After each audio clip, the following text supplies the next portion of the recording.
Geez, the morning was just like today.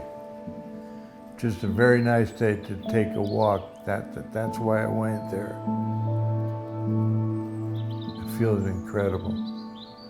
I feel fortunate to live here.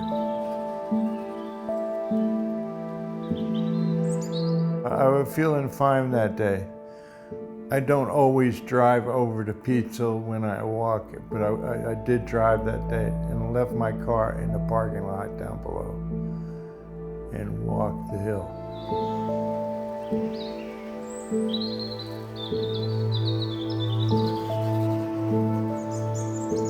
I was just coming off a night shift, and I went home the normal direction that I generally go. And when I got partway there, it was such a beautiful day, I turned back around and wanted to ride down over Pete's Hill to go home. I had plans with friends to go hike the South Fork of the West Pine, which was one of my favorite hikes, and all the flowers were in bloom. It was like a perfect day, perfect hike. I was actually at home in Livingston, and I was getting ready, it was summer, and I was getting ready to take Scout to the splash park, and we were packing to go on a camping trip. I felt fine walking up there. I remember that. There wasn't any stress or strain. Just like normal when I walk it. And everybody up there seemed pretty happy and enjoying the day.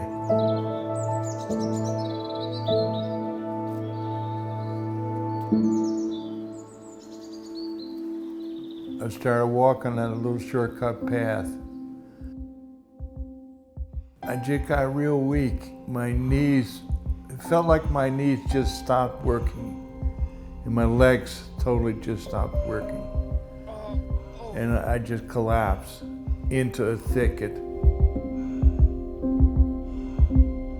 A thicket that had all these little dry branches. And I had thicket in my ears, in my nose, and stuck to the top of my mouth.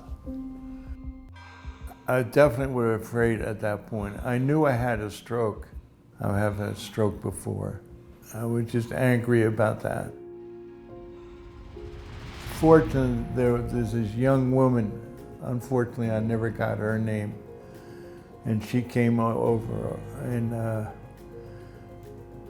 just checked me out, see if I was okay, and said she was going to call 911. There was a man that was lying on the ground and a woman next to him on her cell phone. And so I came over and talked to Bill and introduced myself and told him that I was a doctor here at the hospital. I did feel lucky then, because I knew what he was going to do. He was going to get me right over here. He told me that he couldn't feel half of his body and couldn't move half of his body, and knew pretty quickly that he was having a stroke. EMS was coming up the drive here. My goal was to progress his care a little bit faster, knowing that, time is very important when you have a stroke. The emergency department and EMS, or the ambulance services, really work all as part of the same team. EMS is really a kind of an advanced eyes and ears, and an advanced way to start diagnostics and treatment for us. And in strokes, they can be incredibly helpful.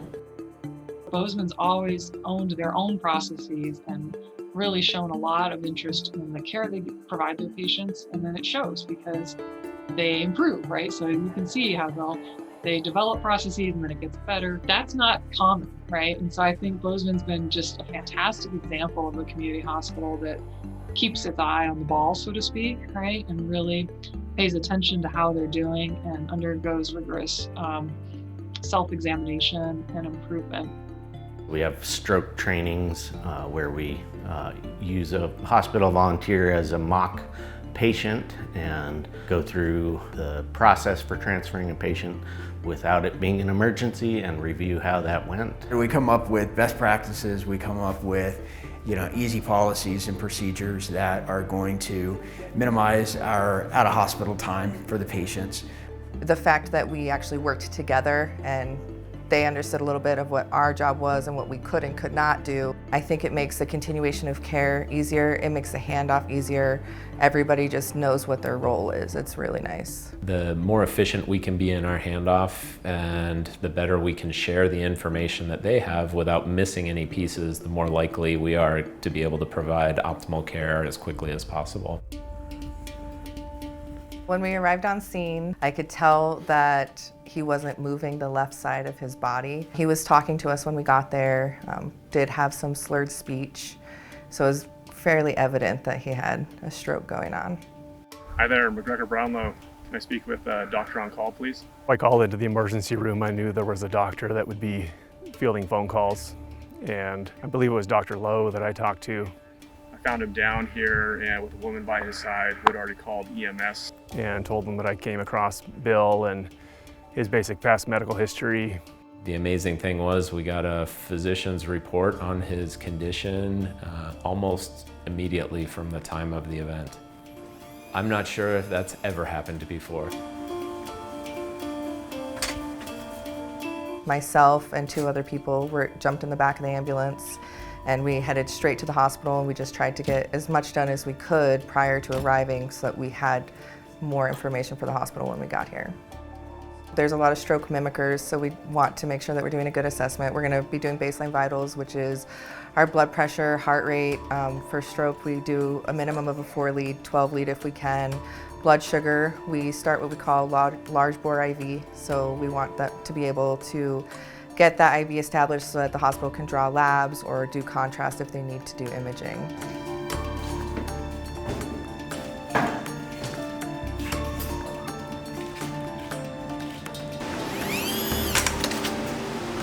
Being part of the stroke program, we actually have a little alert on our phones that alerts us every time somebody comes in with a stroke alert to the emergency department. If you don't acknowledge the stroke alert, your phone just keeps ringing. And so I was annoyed that my phone was ringing, and I picked it up, and it says the name of the patient and the stroke alert, and I looked and I went to acknowledge it, and it said Bill Platt. Oh crap, that's my dad. I did a double take, and I said some curse words, and I said to my husband, I said, that's my dad. When we call a stroke alert, they have their stroke team that gets alerted right away, and they're ready for us. The key team members meet there, exchange key pieces of information, and then we make a decision as to whether we need to go to one of our ED rooms or whether we can go straight to the CAT scanner. The longer that tissue goes without blood flow, the higher risk that that tissue is going to die and you're not going to be able to get it back. My initial observation on seeing Bill was that this was a real deal. There clearly had not been significant improvement in the few minutes that it took to get him to the hospital, and it was a very dramatic scene showing that he was having what looked to be at that point a massive stroke. I got on the phone with Dr. Lowe, and he said, we have your dad here and he's having a stroke.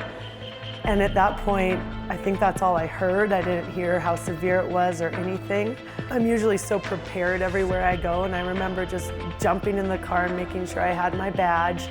And it is a 30-minute drive, and it was quiet. I think my brain was just racing, kind of a quiet, panicked blur, I guess.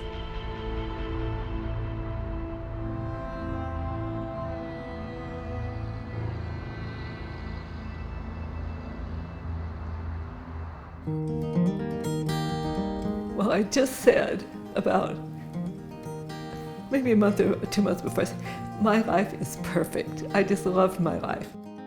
We had Piper, Scout, and Joe, and we would always take care of Scout whenever they needed us. So we were down to Livingston having fun with her. I had a great group of women friends to hike and ski with. Our life before this was really good. I grew up in Alaska, and we had a little cabin on an island, and he just loved hanging out in his boat, and we'd pull crab pots and get king crab.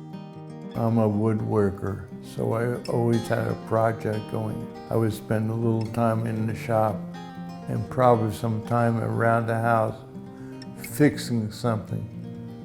There's always stuff to fix around the house. We were very active together. We did everything practically together, except then as his health declined, I did more independent things, and he was always in his garage doing stuff. He was content.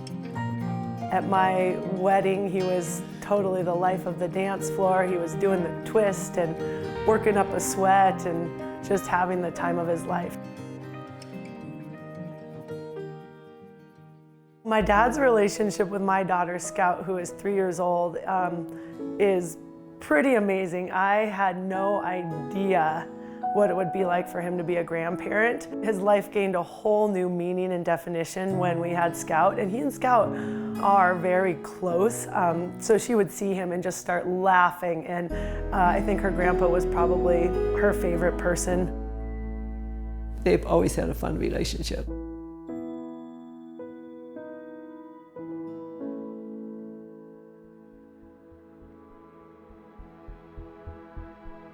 Two main types of strokes would be an ischemic stroke, which is a blood vessel getting occluded by a clot in most cases, and a hemorrhagic stroke, which is a blood vessel breaking open and leading to bleeding into the brain.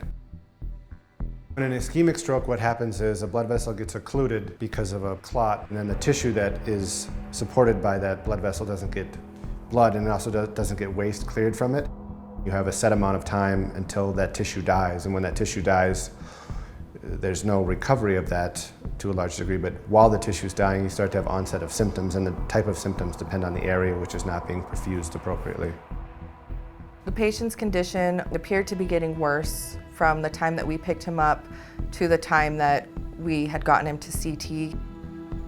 We have a large team and a lot of things happening in parallel at the same time. While a CAT scan's being done and our radiology colleagues are interpreting and reviewing the images, we may be talking to the neurologist, while at the same time our lab is running the blood work that we need. So in these scenarios, we've got multiple processes all happening in parallel to make the most efficient and optimal use of our time. This is a CT angiogram, so we're looking at blood vessels coming up. This is the vessel of interest. So here it splits into the internal carotid, external carotid, comes into the skull base here, gives off two branches, the MCA here, which we follow out, and then we see an abrupt cutoff here indicating that that blood vessel is occluded. Thus the reason for transfer for thrombectomy. All right, we've had a chance to talk to the patient and his daughter. We've got past medical history. We've gone through our contraindications, our indications, and I think we're set to administer TPA. When it was recognized that he had a large vessel occlusion, that's when my team and our hospital became involved. And that's when we helped make the decision to transfer him by air to our facility. We had gotten a call for a stroke patient at Bozeman that needed to go to Salt Lake for possible thrombectomy. TPA, or alteplase, the medication that we use as a clot busting medication. It's used in very strict scenarios. You're at high risk for bleeding now because this is a very powerful blood thinner. When I got here, they were already programming the pump for alteplase. They'd already talked to the University of Utah. So I felt like in the 30 minutes it took for me to drive from Livingston, pretty much all the care had been given. I was just happy I could be there for my dad too, because I knew that he just wanted to see me, and once I got there I could see relief in his eyes. It was great seeing it, just warmed my heart to have her there. Luckily, I'm familiar enough with the procedure. I just said, Dad, you're in the best hands you could possibly be in. Trust what is happening. You're gonna go to Salt Lake and they're gonna put a catheter into your groin and they're gonna go up into your brain and try to suck that clot out. And he just looked at me kind of with these big wide eyes. And I just said, be brave, and Mom and I will be there as soon as we can.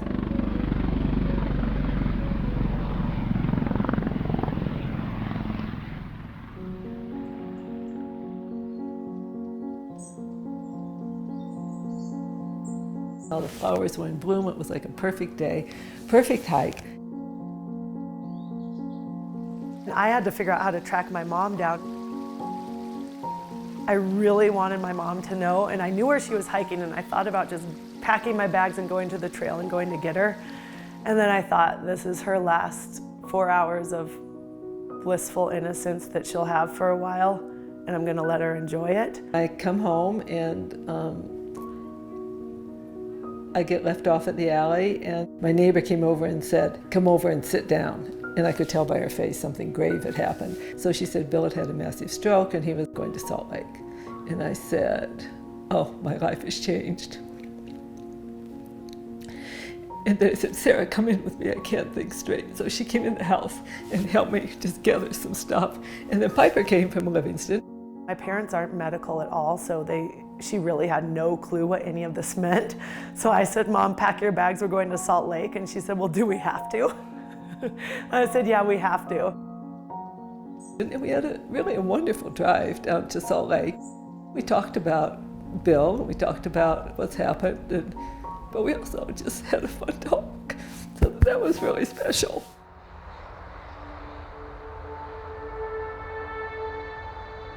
We provide care from the bedside here at Bozeman Health all the way through to the ER, the emergency department at the University of Utah.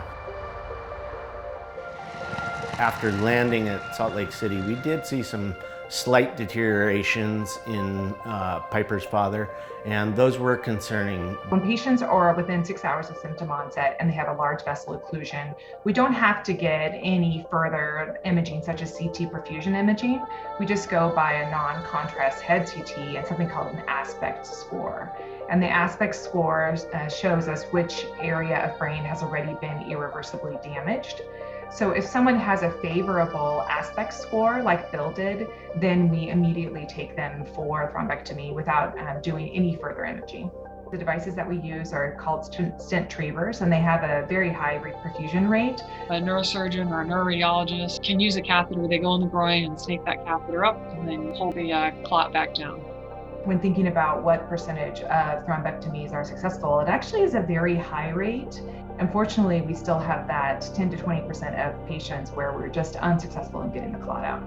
It's hard to predict the outcome with any definitive accuracy. What you have is time from symptom onset to management, in this case IV TPA followed by thrombectomy. When a blood vessel is blocked, there's smaller collateral blood vessels that can actually feed down deeper, and based on age, medical history, and lifestyle choices, you can either have more developed or less well-developed collaterals, and so the better the collaterals, oftentimes the better the outcome. He was a slam dunk case, like everything lined up so perfectly. I kind of got this rush of adrenaline, like we're gonna do this, we're gonna make this happen, and he's gonna be this poster child for thrombectomy.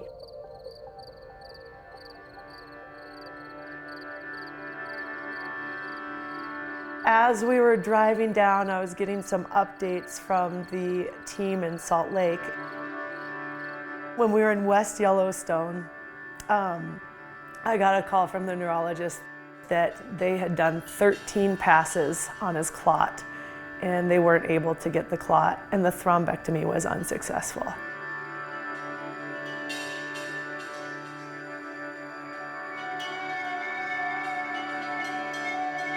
I was devastated. And my mom said, "Well, what does that mean?" She had no clue. And I just remember being so disappointed and kind of hitting the steering wheel, and then having to explain to my mom why that was everything.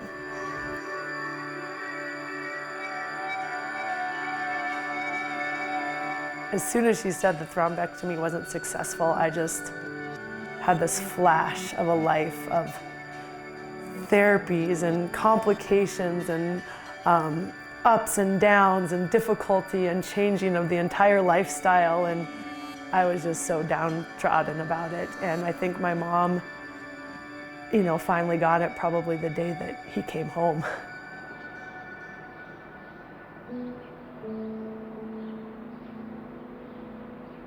Due to COVID, we weren't able to see him for 3 days.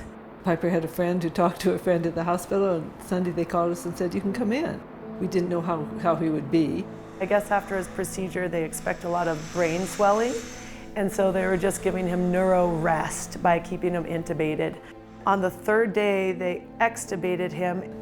And then they said you could come in, 2 of you for an hour, 1 of you for longer, but we both went, we stayed all day. I didn't know if he was gonna be left with what I saw him in the hospital or if he was going to be much worse. And at first he was pretty groggy. It was definitely difficult seeing him, and I think it was really difficult for my mom to see him, so then that was difficult for me to watch both of them. His voice was barely audible. You know, he didn't look great, obviously, but he was still Bill. I guess what I could put my finger on now is that, oh, okay, life is going to get back to normal. Here's my daughter and wife now. All this is going to pass, you know. We've managed the acute stroke and we've gotten him on preventative therapies. The hard work of rehabilitation begins. So there's that inpatient stage, and then there's a longer term outpatient stage. It's a prolonged process. We went right away into rehab, and I spent 4 weeks in that hospital room with him doing rehab, which is nothing I would have ever thought I could do or would want to do. And it was amazing how content I was doing that. I was really surprised. And they had an incredible PT program, and they really knew this stuff. And by working with it, I could see myself getting better incrementally. My dad spent 5 weeks at the University of Utah. He was transferred back to a skilled nursing facility here in Bozeman because he still needed significant rehab and therapies, which he'll need for the rest of his life.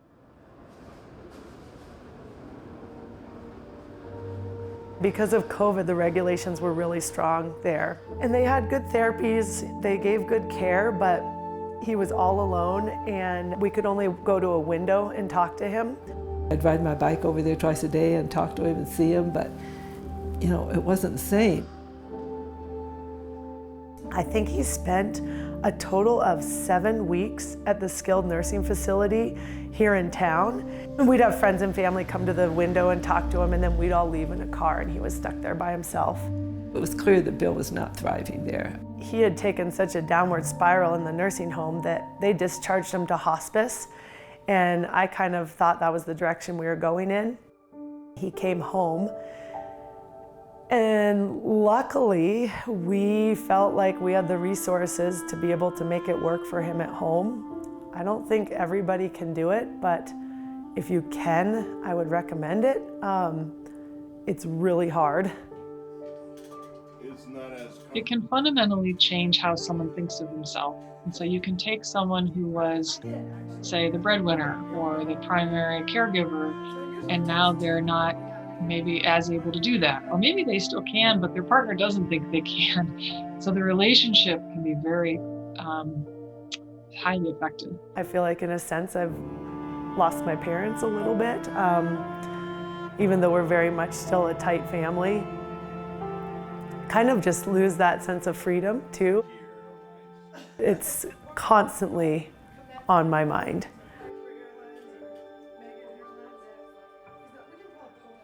I think because of the stroke, he has muted emotions. So he doesn't talk much about how he's feeling. You know, at the VA, they said, "Are you depressed?" And he said, "Yes." And then he came home and said, "Well, of course I'm depressed. Who wouldn't be depressed?" I said, "Of course you are depressed." So we don't talk about that much in depth about what's happening or where this is going to go. It's more, I'd say, perfunctory. And it's more like almost like a child, like it's demand response. You know, like all day long. And that gets tiring. By 7 or 8, he's ready to go to sleep, which then I go upstairs, I shut the door, and that's my time. I have like 2 hours before I'm conked out too. What's really fun is whenever we have had people over, and that's when it just feels normal. He's having a good time, and that's the best. That's when you think, this is normal, you know, where the rest of it isn't normal.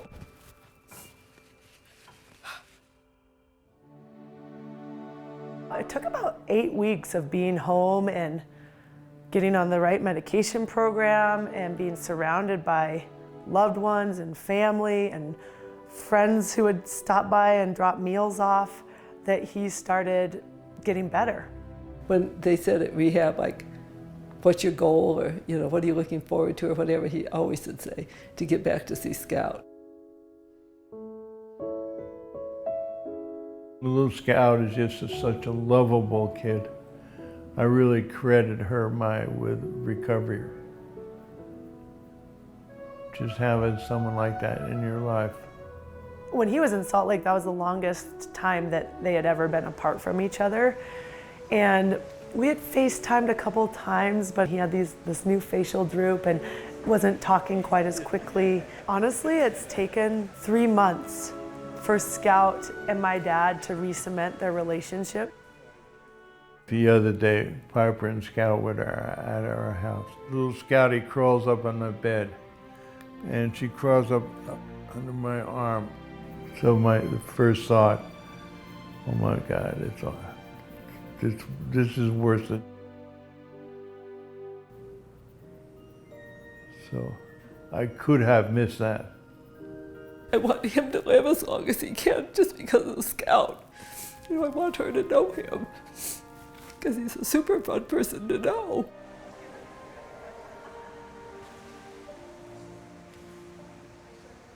You draw me this time. There's certain things in relationships that have been so sweet that have formed from this. One of them is that I would have never taken 2 days out of my own busy schedule to spend 8 to 10 hours a day with my parents at their house just hanging out. So I feel like I've actually gotten to know my dad and just be able to hang out with him more, and that's such precious time that I probably wouldn't have given had it not been this situation. Every case and every patient that we see becomes personal as soon as you get to know them. And Bill's case was one of those where it seemed like all the variables came together and just clicked. The standard of care that you see in Bill's story applies to every patient that comes through our doors. My dad's outcome is not what anyone would hope for it to be, but when I look back on all of this, the care my dad received at Bozeman Health was amazing, and that to me makes me feel better about the overall outcome. We always said we're taking our retirement all through our lives, and we did. We took a 6-month trip with Piper around the world one time. We did amazing travels, amazing trips. Yeah, we had absolutely no regrets. And you know, when this happened, I said, well, I'm 79, but I've had a fabulous life. But I could have still had more. It helps to know that you did everything you could to have a fun, interesting, rewarding life. And we were good at that.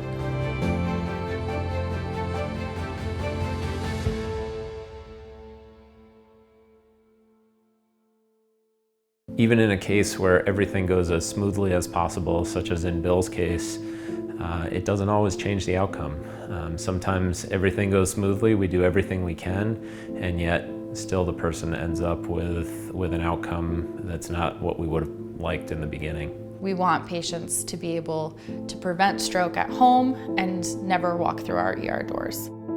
The biggest thing you can do to prevent stroke is know your risk factors. Some of those risk factors such as hypertension, diabetes, smoking, obesity, high cholesterol, AFib, family history of stroke, having a prior TIA or stroke are all things that you really should talk to your primary care physician about, and make sure that if you're prescribed a hypertensive medication that you're really compliant with taking that, because these are things that you can do to control your potential for having a stroke. Another important thing to know about stroke is how to recognize if you, a family member, a loved one, or someone that you run into at the grocery store is exhibiting signs of stroke. We use the BEFAST acronym to identify stroke and to easily remember what those symptoms are. So BEFAST. B stands for balance and coordination. So if there's a sudden loss of balance. E is eyes. So anytime there's a sudden change in vision. F is for face. If you have a droop on one side of your face. A is for arm. So one arm or leg that is weak or just doesn't really quite feel right. You can't use it the way that you should be able to.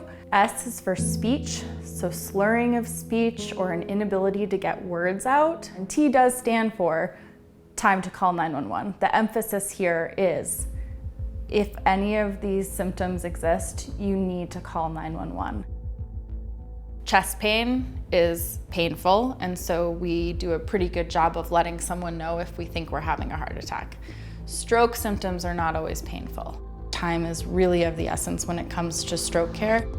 For every second that you wait on a potential stroke, you are losing neurons, and that brain tissue could potentially be the difference between being able to have a conversation with your loved one, to be able to walk, to be able to say the words that you want to say, to have full function of your everyday living. So calling 911 as soon as possible is the difference between those things that you do in your everyday life and possibly losing those.